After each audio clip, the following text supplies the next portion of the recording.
join us last night in our Peanut Met Gallery of the Season 7 premiere of Mad DeFi, then one question for you. Where the fuck you at?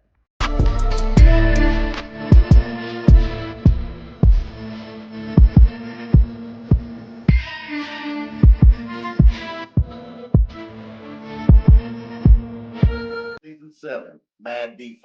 And we just here bullshitting, talking shit. And we're just talking about Gary V, his restaurant up in New York. So, Eli, from what I gather, you got to have your menu, your what you want to eat, built as an NFT. If it was going to be me, built as an NFT before you go. Now, what does that do to fucking food waste and food cost waste? Food waste costs. I'd imagine it'll probably cut down on that quite a bit, huh? See, I think there's a lot of different things. The guys I was telling you about in Thailand earlier, Reggie, the hot sauce guy. So they had that steakhouse. I think it was called Ryoshi's Steakhouse. Okay, 50 steaks a night, and that's it. No more. They did burgers and shit, but they were famous for their steaks. But they only did 50 per night. So what did they do? They sold out every fucking night.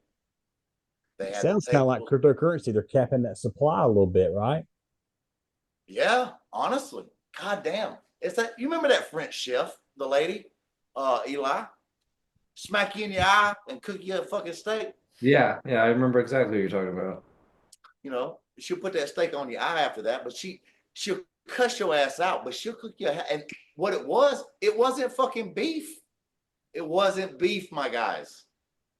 Selling out every night, steaks, not beef. Same with the burgers. You remember that? You remember them people, Eli? They had the hot sauce over in Thailand, Sheba hot sauce. Yeah, Sheba hot sauce. What about it? I don't know. I mean, great idea, good people. You remember Reggie? We were talking about them earlier about them people. They love to argue. The lady chef, she'll definitely whoop that tail. But her husband, nice guy. And Reggie, what did we learn this last go round about people fighting in crypto? What is that?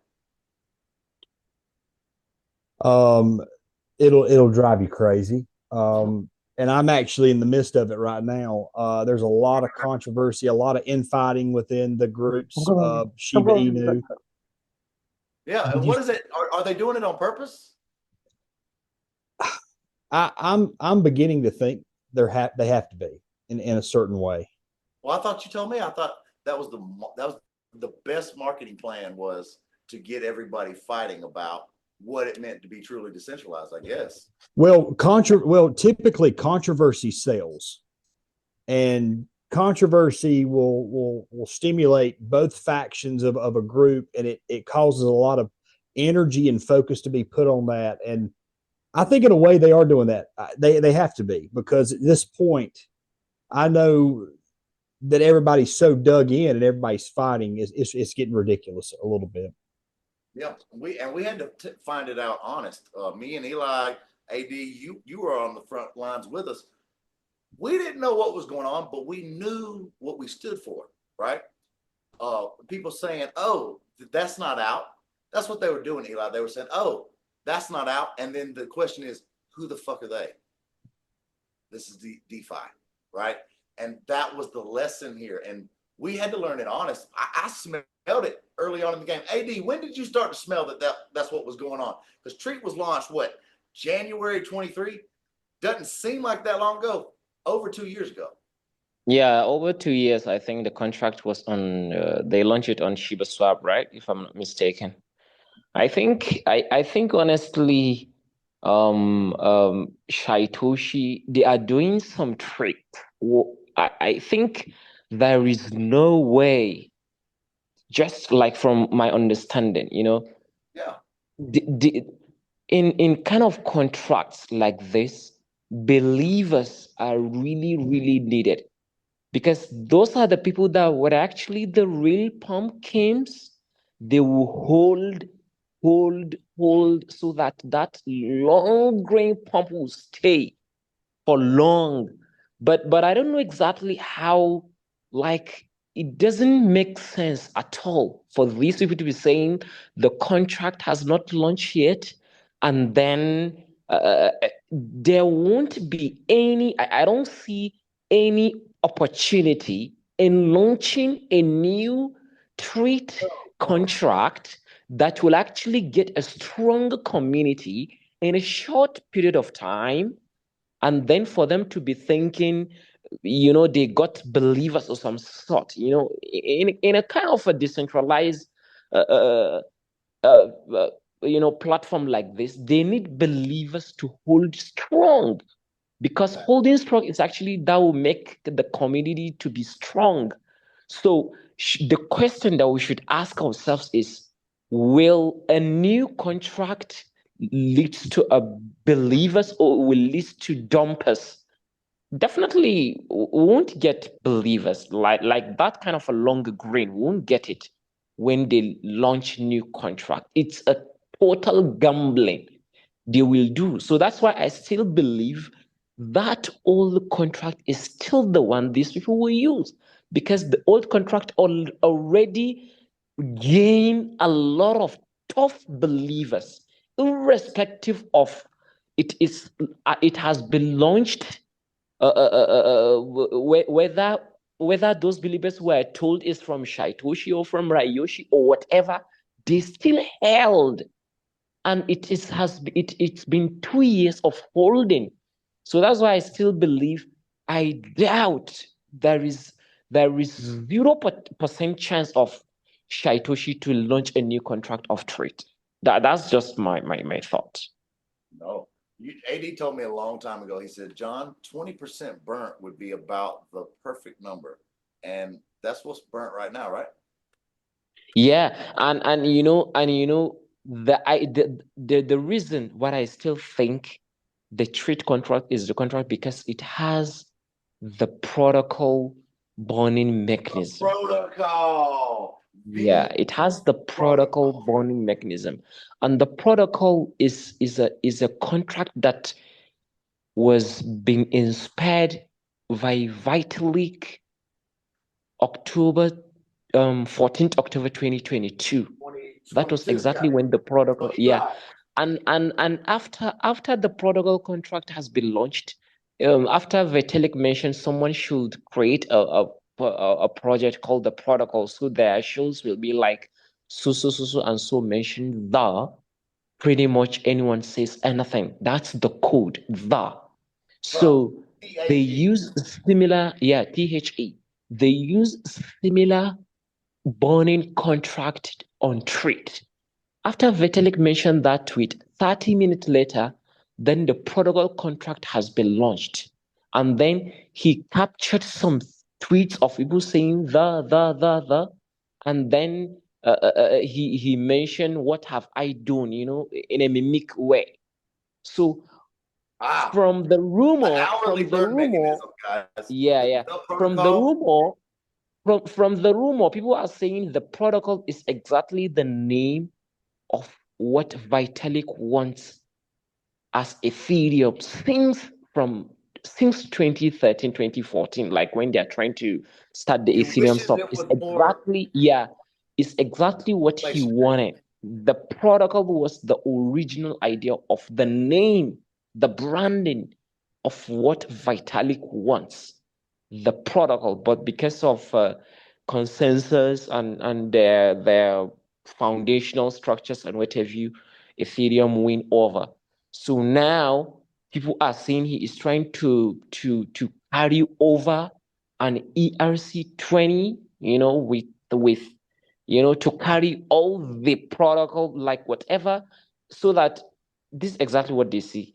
The Ethereum will be the chain, and the protocol will be all the stuffs on the chain. I don't know. That's exactly the rumor. Yeah, Like that's what how. we're seeing. That's what me and Reggie see in a lot of these contracts is either the protocol being used, or I was telling them yesterday, there are many mechanisms that they're using to do what? Eli, this whole season is about one thing: supply shock. All these coins, there's probably 1,000 of them. Look at the holders. Look and see how many are available on like Uniswap to the public, right? Because see, if you look at Shiba, okay, they already burnt half of it. Yeah, they've sent it to Vitalik. He's he spent some on India and burnt the rest. I think he burnt what, 40% AD? Yep. Binance has 14% of Shiba. Binance has 14% of Shiba. If I'm not mistaken, somebody check my numbers. But let me tell you this, there's 1,000 projects this season that have less than 2% for sale to the public. That means all these fuckers, and let me tell you how many people know that. You're looking at it. Reggie's mind's been blown this season. He's been liking it. He's been having a ball. What have you seen, though, on these contracts and in these wallets and shit we look at? So as far as contracts, I'm really not the guy to speak to that because I'm not really a tech-minded person. But what I am seeing is I'm seeing the word treat used more and more and more. Whereas, call it a couple of months ago, it was used a little bit, but now you're starting to see it everywhere. And it's almost like you can feel the momentum building. But as far as what AD was saying a while ago about changing and doing a new treat or a new coin or replacing what we have, my thoughts are, why would you change a $3.5 million market cap asset that's got a track record of 3 years, that's got everything already in the con? I mean, why? I just don't know why you would do that. But he may know something I don't know, and I'd love to hear what he has to say about that. But I think, I wouldn't say. AD said a while ago that he was 100% sure that he was right, and I'm probably around 99% sure. What's your 1%, Reggie? What's your 1%? 1% would be on anything, regardless, because there's always a chance of being wrong. But goddamn, you the one holding us back. Goddamn, get that 1% off the plate. I knew somebody was holding us back. No, I really believe this is the right thing. I think that this, from what I've looked at, what don't you like about it? What smells bad on it? Anything? Because I can name 20, and you can too. So one thing I've been very disappointed with was, and nothing against these guys. These guys are a lot smarter than I am, but think about the way the project's been managed. Well, think about that chart. What chart? The one we talked about earlier. And I think I told Eli about this. So, and AD backed me up because AD is the bull run manager. Okay, he manages the bull run. So as Bitcoin goes up, because it drives the market, unfortunately, as it goes up, and I didn't know this, but when it comes down, so it goes all the way up, and when it comes down that chart, then it's alt season. And you're saying they're inversely related? No, not anniversary related. No, inversely related. Inversely, probably so. What it is though, the hardest thing to do is to hold, and so mismanagement or hold. You see what I'm saying? They look the same. Mismanagement and having to hold, because Eli, I think me and you own some land of the meta. Reggie owns some too. I think we do, don't we? If it launched at the right time, we might be playing with robots right now. But it didn't launch at the right time. It launched right before the bear, let's just say. And so if you miss your mark when you launch, it's everything. I'm talking about XRP, XLM, the big boys with the banks, every single thing. I mean, there's a lot of things we've learned in like the last 3 years that we've done this, and one of them is just that if you come out there and you're not ready, then it's just not going to work out. And if the market's not ready for you, it's not going to work out. Look at how look how Pepsi used, cryptocurrency. Look at how multiple companies tried to roll out NFTs and it just didn't work out because it wasn't right at the time. Yeah. I think there may be some truth to that. I think that's actually a really good point. I mean, and now we're going back into a point where Bitcoin's, getting back to 100K. That means it's going to go back into altcoins. It's going to, because people are going to invest and divest and whatever the hell it is that they do. And they're going to want to fucking buy a bunch of assets. So that means altcoins are going to go up, which means pump and dumps are going to go up and rug pulls are going to go up, but also other coins with utilities will come out, and maybe coins that we've seen buried, like FEG and things like that, will come back with a lot more utility and a lot more, value. And also not just that, but it'll be the right time for those markets because those markets will already be going off. I think there's some truth. I think that's a very smart and intelligent thought. I think that's really good. I also think that a lot of these guys are trying to grow these projects organically, and they're Yes. trying to get away exactly from what you're talking about with the pump and dump stuff. Well, think about I think this. it's a really good point. If they're trying to wait, actively trying to wait for the right opportune moment, let's just pretend, right? Thus the organics, and yeah, it should be done organically, sure. How about everything's going perfect? And guess what? Bitcoin is at 100K. What is it? Is today Tuesday? What is it? Monday, right? So tomorrow's Tuesday, Thanksgiving. Now it's Tuesday. It's going to hit 120. It may go to 150. But when it starts to come down, you've got a ton of fucking projects with less than 2% of the supply left for a lot of different reasons. Now, let me tell you some of the other mechanisms I've been seeing in these wallets. A friend of mine, Mark, he said, man, me and my friends will be scared of that shit. Shout out, Shark. The first 10, 20 wallets are friendly wallets. Meaning what? They're not going to sell. But number two, what could they do? AD, number two, what could they do? Those wallets, could they mysteriously all just burn up one day? Because that's what I think is going down, gentlemen. Rome didn't burn in a day, but goddamn, we're going to burn the whole world. Yeah, I mean, that's the point, is just burn it, and so it goes up. I've been told this is the last alt season. And I was like, that's because we're supposed to wreck money, right? And then he was like, yeah, that's right. So I got that on good authority. Yeah, exactly. It's the last all season. It's the bull run. Get in while the good's good. We're gonna break some shit, gentlemen. And honestly, what this has allowed us to do, because think about it, in 2020 or 21, whenever Sheep did this thing, it was only one thing that did those kind of numbers. He did like, I don't know, 5 million%, some bullshit, right? Crazy numbers because of Elon, yeah, because he spoke about it, yeah. This year, instead of just one thing doing that, all these things are set up like bombs, and they're used the protocol in the middle of them. And the protocol is what, AD? Hourly burn mechanism by volume. So all you need is a little tiny bit of strategy to go with the hourly burn, and you burn some shit up. Like Treat's 20% burnt, 20% in a wallet for rewards, right? I think honestly, you see, that key important stuff I always want people to understand about this piece now is building a community. Like you need people that would actually hold whatever token you create, because once they refuse to hold, they dump it. That would actually affect the market of that token, and that will actually lead to like great investors. It will not look good for great investors out there to come and put money into those kind of tokens. So that's why having a great community is the key.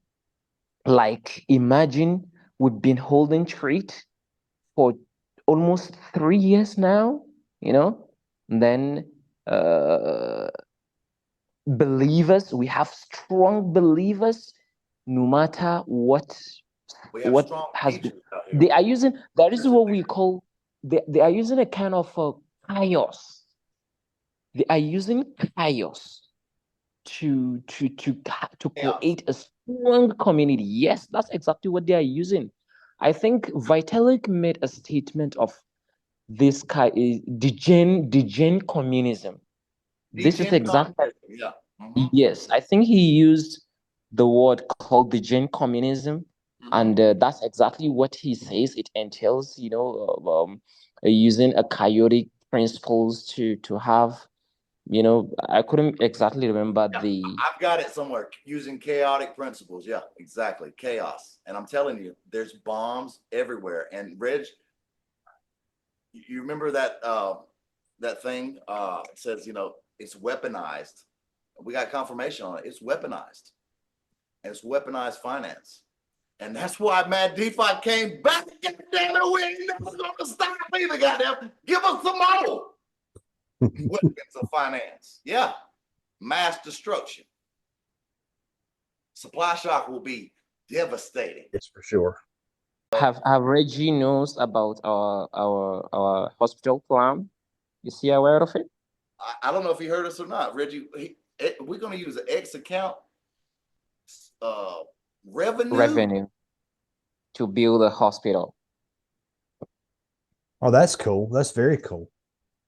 Yeah, we will like boost the account, get riches, keep sending contents of the building, people will be seeing what we are doing, and then definitely just liking, resharing, reposting, those kind of engagements. People will like to, okay, let me just like, share, and I'm supporting in a simple way without me giving money. It's just clicks, click, share, and That's once we got the fantastic. riches with the funds, no one asks for money. Like, we are not asking anyone for money, just share. That's all we want. Share and the repost. We are building a clinic, and people would love to see the end result of what we're building. And I already have the architectural 3D, 2D plan on ground. And we are trying to use the Mad DeFi account under a foundation named Treat Foundation per se, because hospital, and Treat have similarities in activities on view. So we are using Treat Foundation as the name to actually spread it to people out there. And Treat is actually saving lives. I heard that from somebody close, near and dear to you, AD, that she said, I had to use some treats you gave me to get my dad that's an operation, and he's alive because of you. And that's Treat, okay? And that's what me and Eli found out a long time ago. These different currencies trade for different amounts in different countries. So there's no telling what a little bit of this currency might buy in another country. So shit, shout out to CAW, CAW, shout out to CAW Dogs. I'm gonna tell you what they're doing. They got a social clearinghouse down there. Reggie, what does a financial clearinghouse do, brother? It's an intermediary that goes through and it performs transactions, make sure that they're cleared during the process, from the buyer and the seller. It's the third party intermediary is what it does. Basically, it ensures a smooth transition. I like that. Reggie, what business do you do in the US? So I'm in finance. I'm an investor. We do a lot of private companies. What we've really gotten very involved with recently is buying companies that are having problems, companies that have issues, problems with management, a strategic issue, needing an injection of capital, whatever it is, legal issues, and we go in and we fix it. And then, we're all about free cash flow. So we go in there, we try to fix the company, we bring it back, we remake a lot of these businesses. We're actually working on one really big project right now. But yeah, so we're investors. We go around and we put money in companies or assets we feel that are undervalued, that we understand, that we can go in there and we can, shake up things a little bit. That's typically what we do. Crypto, I think crypto is absolutely fascinating. I think I've been in crypto for about, since 2018. Actually invested in a crypto project back then, and it's amazing how far cryptocurrencies have come, and the way that the market is starting to, adopt them is just, I knew it was going to happen. I didn't realize it would be this fast. Now, when he says he invested in 2018, he's not talking about he bought some tokens in 2018. Tell him a little bit more what you did in 2018. Yeah, sure. So I had actually a friend of mine come to me, and I funded, or our company funded, his entire project. It was a cryptocurrency project, had a platform. The technology was peer-to-peer, business to business. It was a very, very intricate, very well laid out project. And I think we were too early. I think if it would be launched today, I think we would have had a lot more success than we did. But I remember going to New York City and Toronto, Canada, to a lot of these cryptocurrency events back in 18. And it's like I was telling someone the other day, when we were there in 18, it was you didn't know really what was going on, and there was a lot of bankers that were there and a lot of investors and a lot of these family offices, and they were all walking around these floors, and we were all talking, and they were just like, what do we think about this, what's going on, what's the future of cryptocurrency look like? And a lot of the bankers, it almost kind of made us mad. The bankers were there kind of making fun of it, saying how it was a waste of time and it would never work, and that traditional banking, you can't beat it, and boy, is the joke on them. But yeah, I think we were very early. But I think cryptocurrency is going to change. Cryptocurrency and artificial intelligence are going to change so much of how we live life. It's going to be absolutely fascinating. And we're typically not investors in venture capital or anything like that, but this is one area that you better watch, because it's going to be pretty. There's going to be a lot of developments coming up here soon. What does it feel like to be on the bleeding edge like you are and we all are here, Rich? Because I mean, it's a wild ride and it's a lot of fun. And you come from a classical, traditional financing background, which I love that you bring that to the table. So now you're leading bleeding edge on top of that, because you hang right there with us. You never miss a beat. How does it feel, man? It really is pretty cool. I've learned a lot this year. I've learned a lot in the past couple of years, but if you truly take a step back and you look at what's going on in the market and you look at the different projects, a lot of them, obviously are not viable, and a lot of them will not, this reminds me a lot of the, early 2000s, when you would have a lot of these, the .com stuff. Like yesterday. Dodge, yep. Because think about how long Dodge sat without utility until what? Correct. Correct. So, yeah. And that's one thing about Shiba Inu, them trying to go from an altcoin, meme coin, into something that actually has utility. And, that's pretty awesome, because, a lot of these coins back in 2019 that we were involved with, they were all these guys, these giving out these, these raising capital through a coin offering, and then they would say, we're going to do this, but they never would, and it was a mess. I mean, it was absolutely crazy. We did one. Yeah, I think that's why. Sorry, let me say a few things. I think that's why a lot of people like meme coins. Because as you mentioned, recent years back, the idea of all ICOs and minings and whatever is like, okay, buy this coin, hold it. We have a roadmap. We have a white paper, version 1 white paper, version 2 white paper. We're going to build this. We're going to build this utility. And what exactly is the real utility?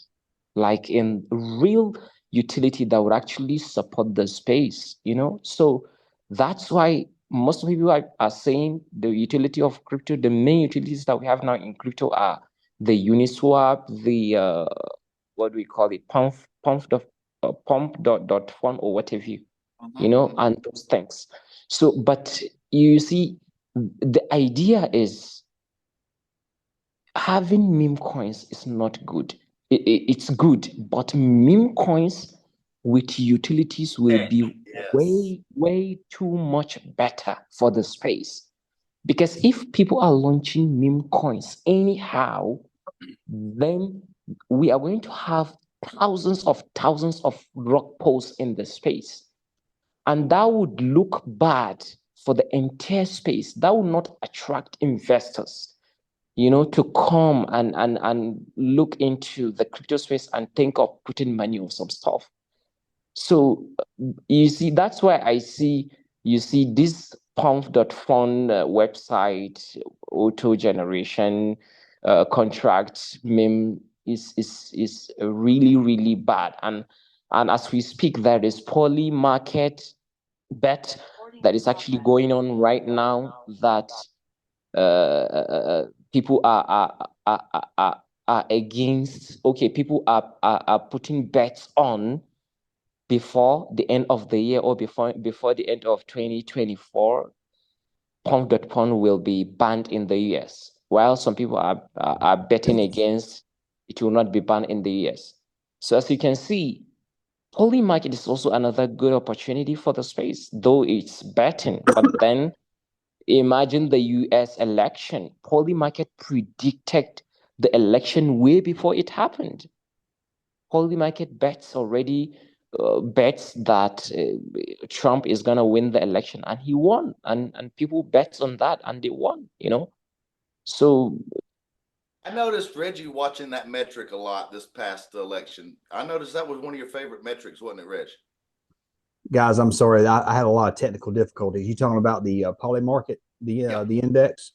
Mm-hmm. Yeah. yeah, I watched that very closely, and I also watched. I have some good friends in Washington I spoke with, but I watched the poly market, which was a huge indicator, and then I also watched a lot of these portfolios of a lot of these money managers in New York City.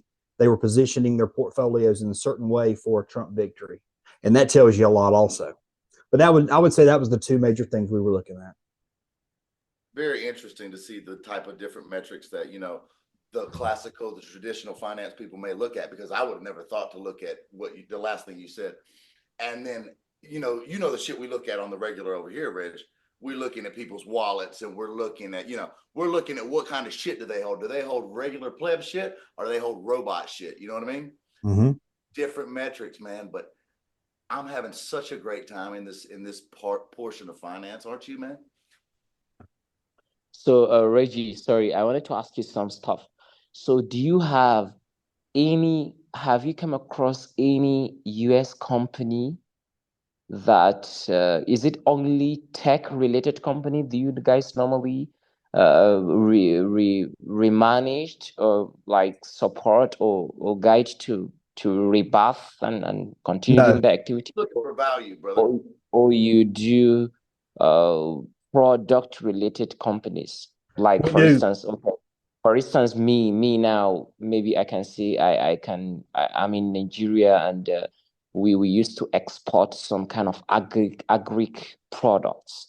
So do you have like any company maybe that is into that need raw materials of any agri products, like sesame, like hibiscus, gnut, clove, all those kind of stuffs? Like, do you remanage those kind of companies, or is So only tech?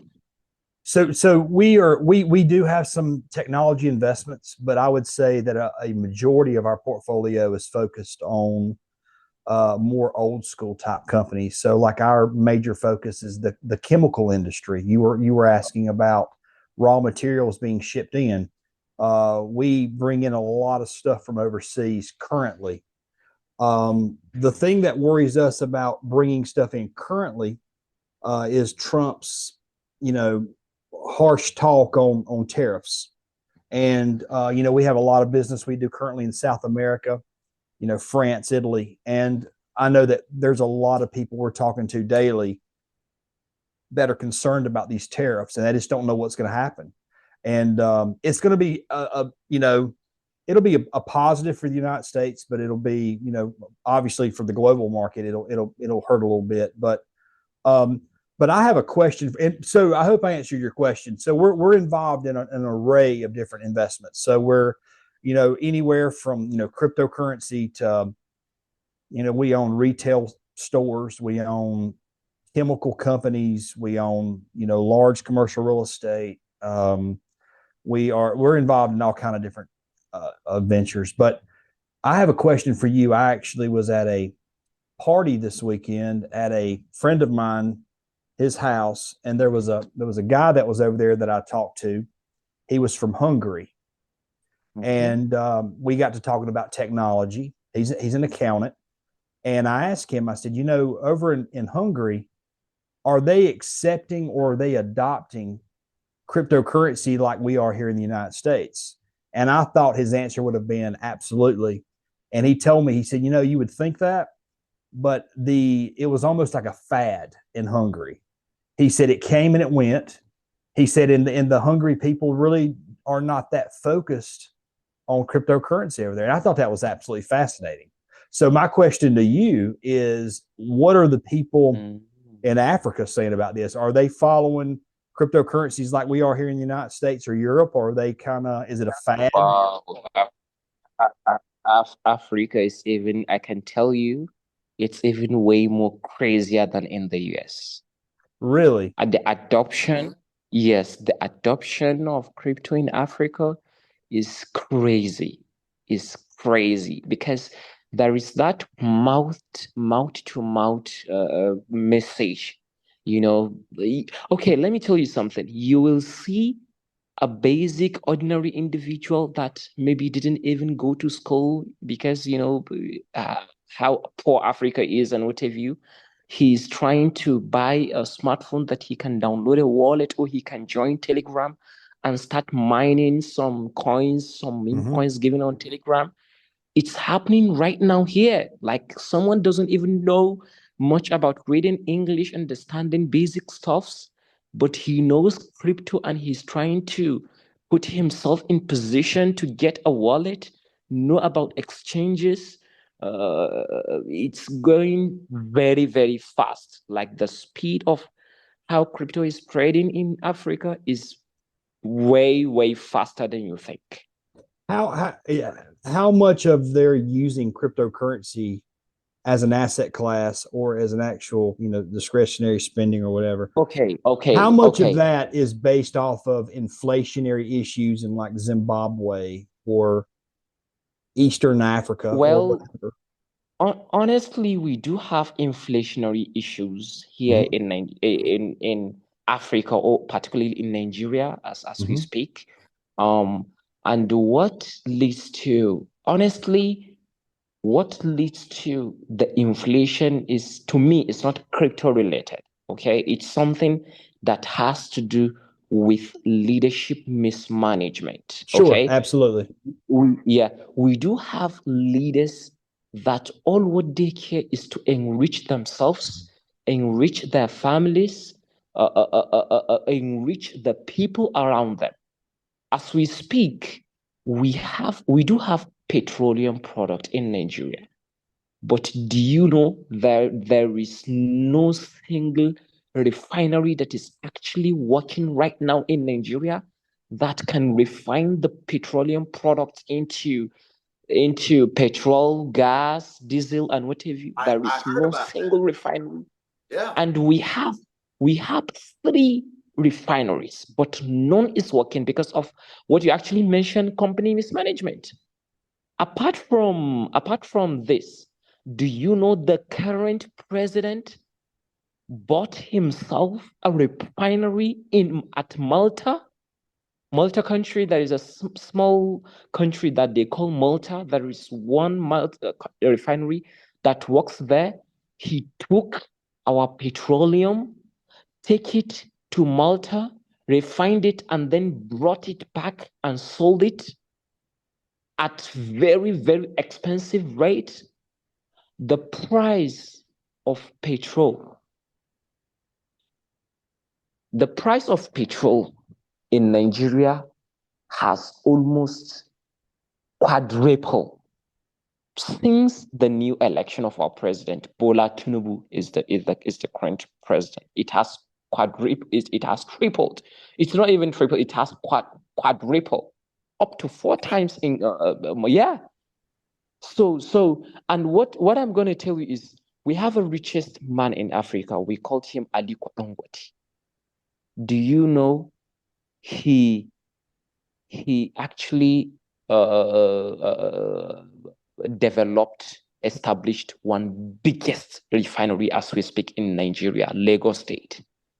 But do you know these people refused to give him the petrol they give him the petroleum product only on their terms and conditions of, if they will give him the petrol in a certain price, and when he got the petroleum product, he will bring it back to them, and then after he give the petrol back to them, and then they will sell it to the public. Imagine this is extortion. They're exploiting the poor masses here. He owns his private, like before he was even given the opportunity to build the refinery. I think he paid almost 100 billion in naira for the refinery. There is no any subsidy given to him. He paid a lot of money before this refinery was established. He paid crazy money to these people. And then after all the success, the test has been made, okay, and it has been clear that his products are up to standard, are up to international standard, the gas, the petrol, the diesel, whatever.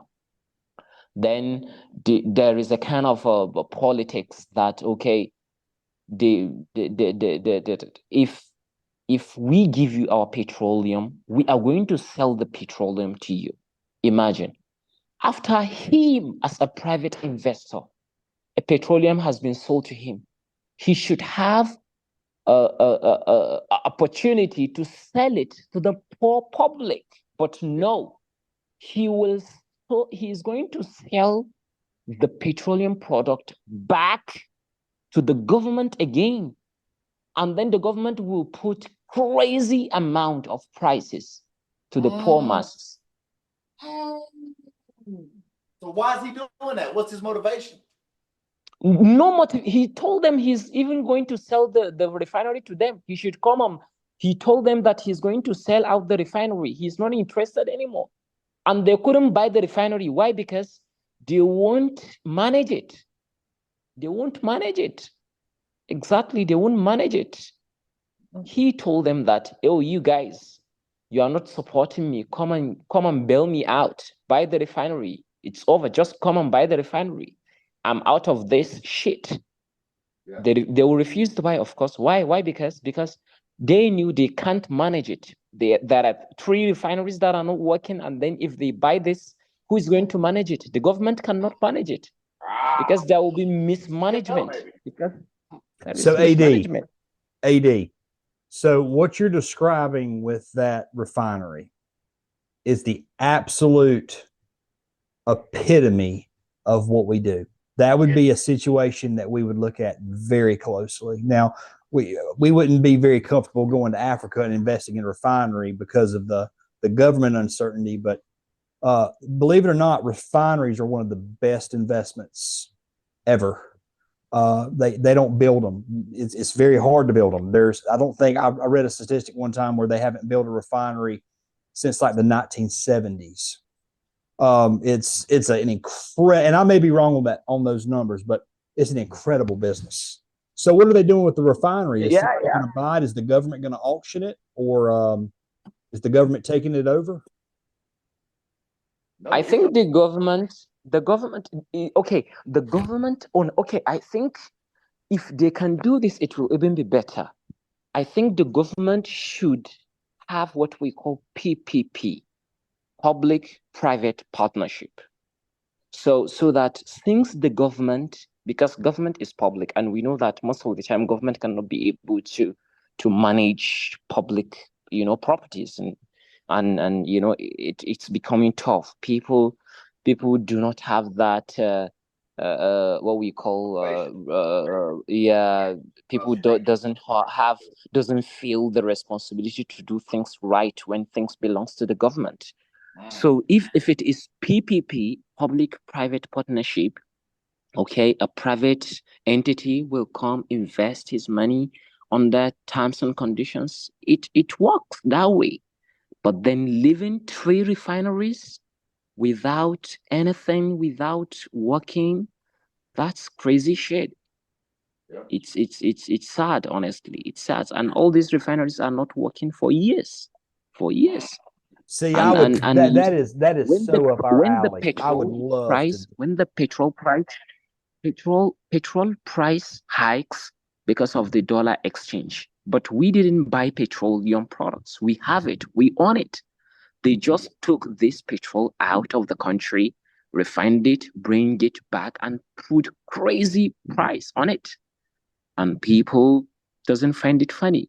because when the price of petrol increases, if the price of gas increases, every other item that you can see increases, because people transport food, people transport cement products, people, almost everything that we use in our daily lives requires transportation. So once transportation is involved and you increase the price of petrol, it's indirectly going to affect almost all other items.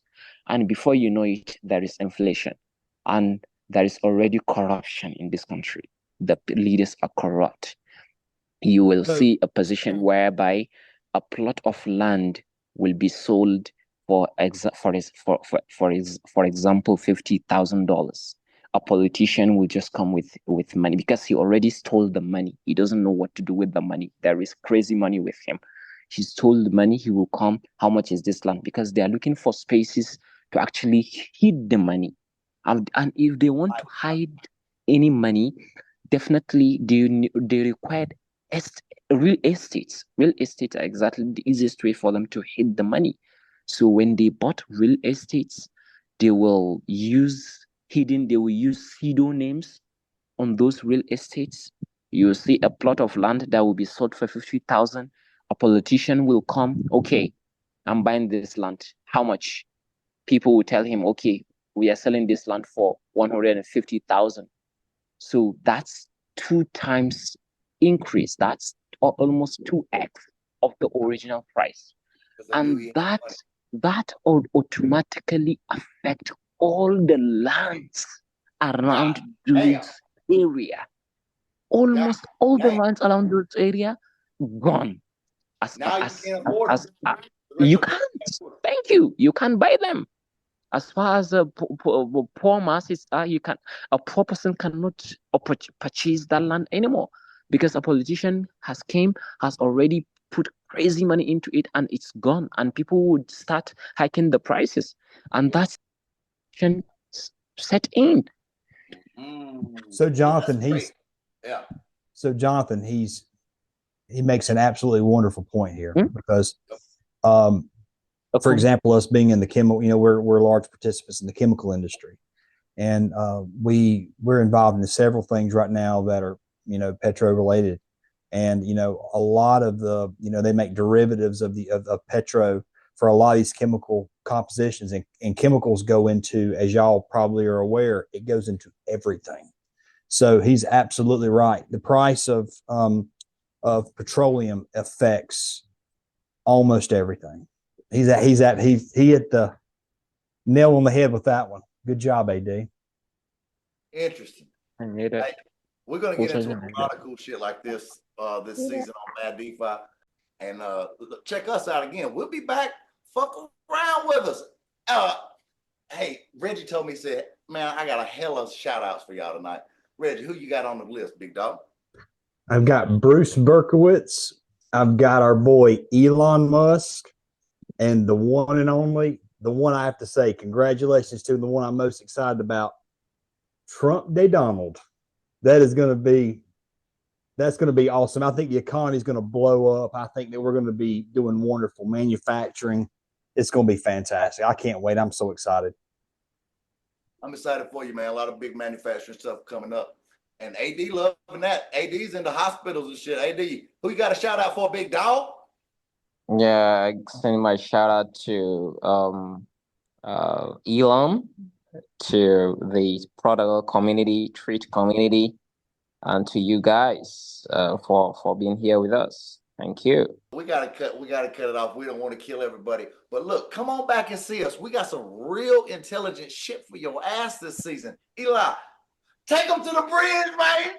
Give a shout out to Kanye, give a shout out to AD, give a shout out to Reggie, give a shout out to John Blunt, give a shout out to Carlos the Weatherman, wherever you're at, give a shout out to Fegrox, give a shout out to everybody who's fucking watching. It's Mad DeFi 2.0, and we'll be back. Peace.